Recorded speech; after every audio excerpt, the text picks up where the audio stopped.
안녕하세요. 하이닥 네이버 지식인 상담의 안희태입니다.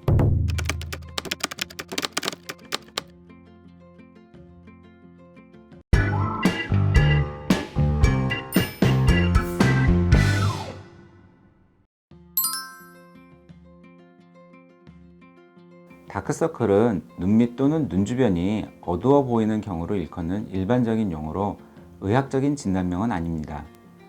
과거에는 다크서클을 단순한 피부의 색소 침착으로 생각했지만 최근에는 여러 가지 원인이 작용하여 발생하는 복합적인 증상으로 생각하고 있습니다.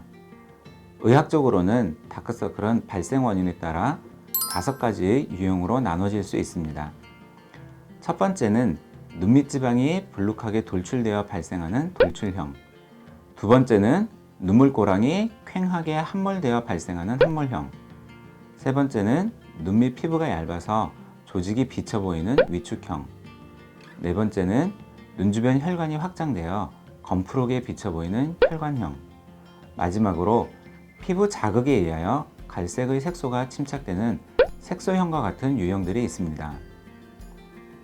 이외에도 잔주름이나 피부염 등의 원인이 있을 수 있지만 위의 5가지 원인이 가장 중요한 원인입니다. 위의 5가지 원인 중 눈밑 지방 돌출형과 눈물고랑 함몰형은 선천적인 골격의 모양 때문에도 발생하고요.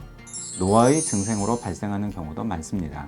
색소 침착형인 경우에는 만성적인 아토피 피부염이나 알레르기성 비염으로 인한 반복적인 자극 이후에 발생하는 경우가 많으며 혈관 확장형인 경우에는 비염처럼 눈 주변 조직에 만성적으로 염증이 있던 경우나 눈을 많이 사용하는 직업에서 발생할 수 있습니다. 이처럼 다크서클은 여러 원인에 의하여 발생하게 되며 보통 2~3개 이상의 원인을 동시에 가지고 계신 경우가 흔하기 때문에 반드시 다크서클 전문 병원에서 정확한 진단을 받아보시길 권해드립니다.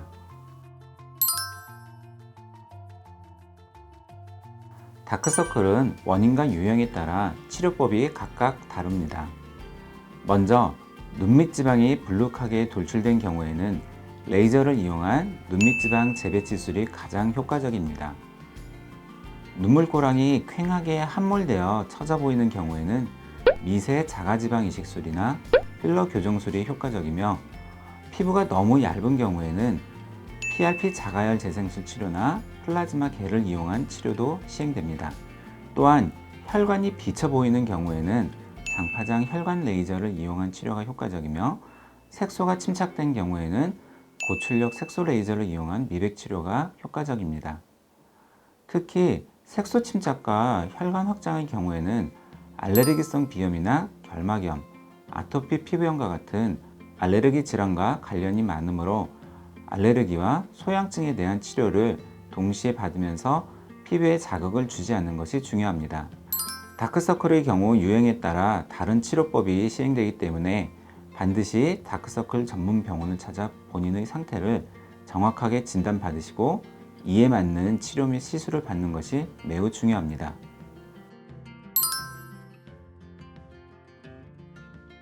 다크서클 치료에서 주의할 점은 크게 2가지가 있습니다. 첫째, 다크서클은 원인과 유형에 따라 치료법이 달라지기 때문에 본인의 상태에 대한 정확한 진단과 함께 적절한 시술이 시행되는 것이 매우 중요합니다. 예를 들면 눈밑 지방은 심하지 않고 색소 침착이 심한 다크서클을 가진 분에게 눈밑 지방 재배치술이 시행되는 경우에는 효과를 보지 못하거나 오히려 색소 침착에 의한 다크서클이 악화되는 것을 경험할 수도 있습니다. 둘째, 다크서클은 한 가지 원인이 아니라 여러 가지 원인이 복합적으로 작용하는 경우가 많습니다. 이러한 경우에는 한 가지 시술로 효과를 보지 못하는 경우가 있을 수도 있으며 여러 가지 시술이 시행되는 경우에는 시술의 시행 순서도 매우 중요합니다. 시술의 우선순위에 따라 시술 결과나 만족도에서 많은 차이가 나게 됩니다. 결론적으로 다크서클 치료는 다크서클에 대한 임상적 경험과 노하우가 풍부한 전문가에게 본인의 상태에 대한 정확한 진단을 먼저 받고 이에 맞추어서 잘 계획된 치료를 시행받는 것이 매우 중요합니다.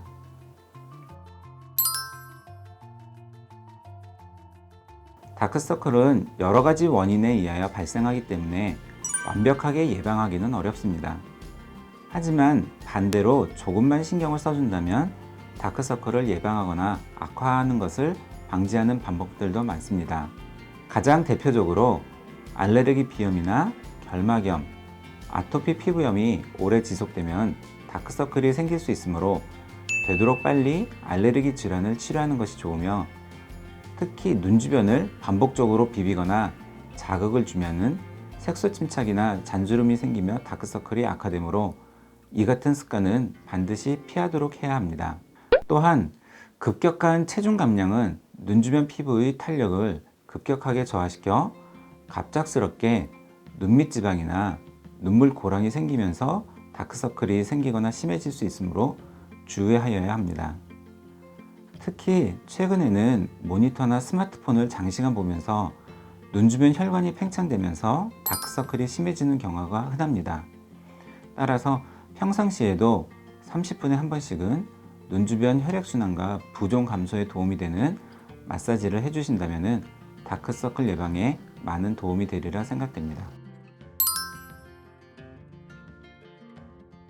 다크서클 치료의 회복기간은 치료 방법에 따라 차이가 납니다.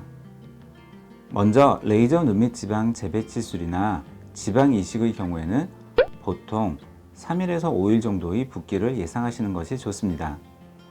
하지만 필러 교정술이나 혈관 레이저가 시행되는 경우에는 별다른 회복기간이 필요치 않습니다. 색소 레이저 치료의 경우에도 하루에서 이틀 정도의 회복기간 이후에 불편감 없이 바로 일상생활이 가능합니다. 결론적으로 본인의 형태에 맞추어서 치료를 계획하고 회복기간을 예상하시는 것이 좋으며, 대부분의 경우 2, 3일 정도의 휴식기간이면 치료를 받는 데 무리가 없습니다.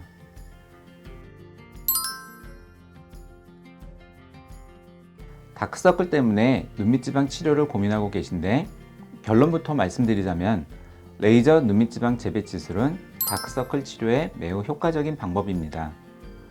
하지만 이처럼 효과적인 치료법이라 하여도 어떤 분들은 눈밑 지방 수술 후에도 다크서클이 지속되거나 오히려 심해질 수도 있습니다.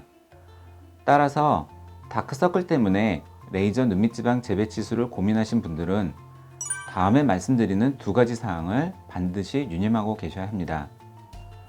첫째는 본인의 다크서클이 눈밑 지방과 관련하여 발생한 다크서클이어야 합니다.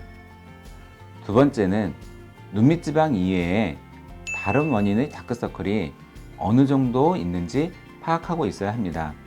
이 두 가지 사항에 맞춰 본인의 눈밑 지방 상태에 따른 레이저 눈밑 지방 재배치술을 시행받으면서 다른 원인의 다크서클에 맞추어진 적절한 치료를 받으신다면 효과적으로 다크서클을 개선할 수 있습니다.